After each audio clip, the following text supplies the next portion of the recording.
ಇವತ್ತಿನ ನಮ್ಮ ವಿಡಿಯೋದಲ್ಲಿ ನಾವು ಬೆಣ್ಣೆ ಕೋಡುಬಳೆಯ ರೆಸಿಪಿಯನ್ನು ಶೇರ್ ಮಾಡ್ತಿದ್ದೇವೆ. ಕೋಡುಬಳೆಯನ್ನು ಮಾಡಲಿಕ್ಕೆ ತುಂಬಾ ವೆರೈಟಿಯ ರೆಸಿಪಿಗಳಿವೆ. ಇದು ನಮ್ಮ ಮನೆಯಲ್ಲಿ ಯಾವ ರೀತಿ ಕೋಡುಬಳೆಯನ್ನು ಮಾಡಲಾಗುತ್ತದೆ ಆ ರೆಸಿಪಿಯನ್ನು ಇಲ್ಲಿ ತೋರಿಸ್ತಿದ್ದೇನೆ. ಇದರ ರೆಸಿಪಿಯನ್ನು ಈಗ ನೋಡೋಣ. ಮೊದಲಿಗೆ 1/4 ಕಪ್ನಷ್ಟು ಹುರಿಗಡಲೆಯನ್ನು ಡ್ರೈ ರೋಸ್ಟ್ ಮಾಡಿಕೊಂಡು ತಣ್ಣಗಾದ ಬಳಿಕ ಒಂದು ಮಿಕ್ಸಿ ಜಾರ್ಗೆ ಹಾಕ್ಕೊಂಡು ಆದಷ್ಟು ನುಣ್ಣಗೆ ಪುಡಿ ಮಾಡಿಕೊಳ್ಳಿ. ನಾನಿಲ್ಲಿ ಯಾವ ಸಾಮಗ್ರಿಯನ್ನು ಎಷ್ಟು ಹಾಕಬೇಕು ಅಂತ ಹೇಳಿದ್ದೇನೋ ಅಷ್ಟೇ ಹಾಕಿ. ನಿಮಗೆ ಸಪೋಸ್ ತುಂಬ ಜಾಸ್ತಿ ಕೋಡುಬಳೆ ಮಾಡಬೇಕಂದ್ರೆ ಈ ಕ್ವಾಂಟಿಟಿಯನ್ನು ಡಬಲ್ ಮಾಡಿಕೊಳ್ಳಿ. ಈಗ ಒಂದು ಮಿಕ್ಸಿಂಗ್ ಬೌಲ್ನಲ್ಲಿ 1 ಕಪ್ನಷ್ಟು ಅಕ್ಕಿ ಹಿಟ್ಟನ್ನು ಹಾಕಿ. ಇದರ ಜೊತೆಗೆ ನಾವು ಪುಡಿ ಮಾಡಿಕೊಂಡ ಹುರಿಗಡಲೆಯನ್ನು ಹಾಕಿ. ಇಲ್ಲಿ 3 ಟೇಬಲ್ ಸ್ಪೂನ್ ಅಷ್ಟು ಬೆಣ್ಣೆಯನ್ನು ಹಾಕಬೇಕು. ಇದರ ಜೊತೆಗೆ ರುಚಿಗೆ ತಕ್ಕಷ್ಟು ಉಪ್ಪನ್ನು ಹಾಕಿಕೊಂಡು ಚೆನ್ನಾಗಿ ಮಿಕ್ಸ್ ಮಾಡಿಕೊಳ್ಳಿ. ನೀವು ಹಾಕಿದ ಬೆಣ್ಣೆ ಕಡಿಮೆಯಾಗಿದ್ರೆ ಕೋಡುಬಳೆ ಗಟ್ಟಿಯಾಗಿ ಬಿಡ್ತದೆ. ಅದೇ ಬೆಣ್ಣೆಯನ್ನು ಜಾಸ್ತಿ ಹಾಕಿಬಿಟ್ರೆ ಕೋಡುಬಳೆ ಓವರ್ ಗರಿ ಗರಿಯಾಗಿ ತುಂಡು ತುಂಡಾಗಿ ಬಿಡ್ತದೆ. ನೀವು ಇದನ್ನು ಮಿಕ್ಸ್ ಮಾಡಿಕೊಂಡ ಬಳಿಕ ಈ ರೀತಿ ಸ್ವಲ್ಪ ಹಿಟ್ಟನ್ನು ತೆಗೆದು ಗಟ್ಟಿಯಾಗಿ ಒತ್ತಿ ನೋಡಿ. ಈ ಶೇಪ್ ಹಿಡ್ಕೊಂಡ್ರೆ ಬೆಣ್ಣೆ ಸಾಕಾಗಿದೆ ಅಂತ ಅರ್ಥ. 10 ನಿಮಿಷ ಪಕ್ಕಕ್ಕಿಟ್ಟು ನಂತರ ಉಳಿದ ಸಾಮಗ್ರಿಗಳನ್ನು ಹಾಕೋಣ. ಇದಕ್ಕೆ 1 ಟೀ ಸ್ಪೂನ್ ಅಷ್ಟು ಜೀರಿಗೆಯನ್ನು ಹಾಕಬೇಕು. ಇದನ್ನು ಕೂಡ ಮಿಕ್ಸ್ ಮಾಡ್ಕೊಳ್ತೇನೆ. ಯೂಶುವಲಿ ಯಾವುದೇ ಹಿಟ್ಟನ್ನು ನೀರನ್ನು ಹಾಕಿ ಕಲಿಸಲಾಗ್ತದೆ, ಆದರೆ ನಾವಿಲ್ಲಿ ಹಾಲನ್ನು ಹಾಕಿ ಈ ಹಿಟ್ಟನ್ನು ಕಲಿಸ್ಕೊಳ್ತೇವೆ. ನೀವಿಲ್ಲಿ ಬೇಕಾದರೆ 50% ಹಾಲು ಮತ್ತು 50% ನೀರನ್ನು ಮಿಕ್ಸ್ ಮಾಡಿಕೊಂಡು ಹಾಕಿ ಕಲಿಸ್ಕೊಳ್ಬೋದು.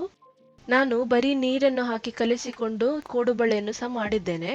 ಆದರೆ ಹಾಲನ್ನು ಹಾಕಿ ಕೋಡುಬಳೆಯನ್ನು ಮಾಡಿದಾಗ ಇದರ ರುಚಿ ತುಂಬಾ ಚೆನ್ನಾಗಿ ಬರ್ತದೆ. ಈ ಹಿಟ್ಟಿನ ಕನ್ಸಿಸ್ಟೆನ್ಸಿ ಹೇಗಿರ್ಬೇಕಂದ್ರೆ ಚಪಾತಿ ಹಿಟ್ಟಿನ ಹಾಗೆ ಸಾಫ್ಟ್ ಆಗಿರಬೇಕು.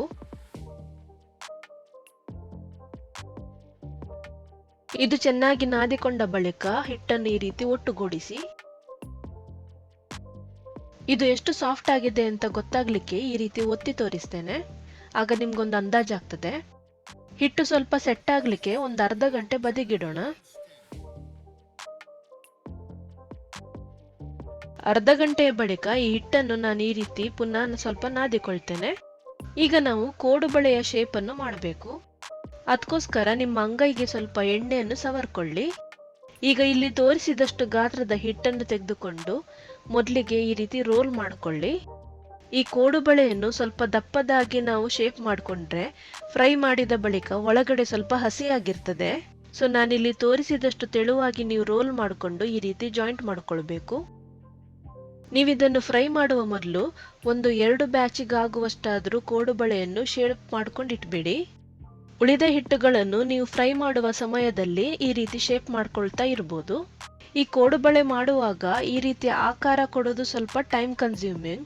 ಸೊ ನಾನೇನ್ ಮಾಡ್ತೇನೆಂದ್ರೆ 2 ಬ್ಯಾಚಿಗಾಗುವಷ್ಟು ಈ ರೀತಿ ಶೇಪ್ ಮಾಡಿಕೊಂಡು ಉಳಿದಿದ್ದನ್ನು ಫ್ರೈ ಮಾಡುವ ಸಮಯದಲ್ಲಿ ಶೇಪ್ ಮಾಡ್ತಾ ಇರ್ತೇನೆ. ನಾನಿಲ್ಲಿ ಕಾದ ಎಣ್ಣೆಗೆ ಒಂದೊಂದಾಗಿ ಕೋಡುಬಳೆಯನ್ನು ಬಿಡ್ತೇನೆ. ಎಣ್ಣೆ ಒಂದ್ಸಲ ಬಿಸಿಯಾದ ಬಳಿಕ ಉರಿಯನ್ನು ಮೀಡಿಯಂ ಫ್ಲೇಮ್ಗೆ ತನ್ನಿ. ಸೊ ನೀವು ಪ್ಯಾನ್ ಅಲ್ಲಿ ಎಷ್ಟು ಎಣ್ಣೆ ಹಾಕಿದ್ದೀರೋ ಅದರ ತಕ್ಕ ಹಾಗೆ ಕೋಡುಬಳೆಯನ್ನು ಬಿಡಿ. ಸೊ ನಾವು ಯೂಶುವಲಿ ಚಕ್ಲಿಯನ್ನೆಲ್ಲ ಯಾವ ರೀತಿ ಫ್ರೈ ಮಾಡ್ತೇವೋ ಅದೇ ರೀತಿ ಇದನ್ನು ಫ್ರೈ ಮಾಡಬೇಕು.